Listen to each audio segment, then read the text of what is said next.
Μια χαρά. Ήρθαμε για να παραλάβουμε τη νέα μας δερμάτινη αγωνιστική φόρμα.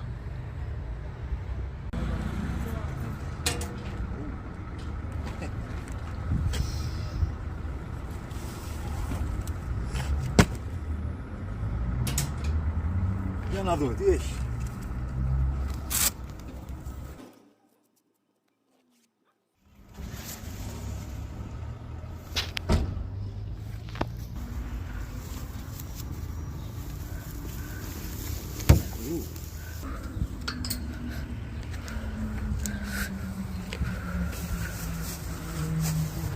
Τι κάναμε εδώ, βάλαμε λογότυπο, νουμεράκι, 40 χρόνια Motolev.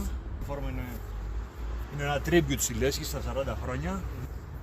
Λοιπόν, και μπροστά Motolev, νουμεράκι και Motolev. Να είμαστε καλά, καλή αγωνιστική σεζόν.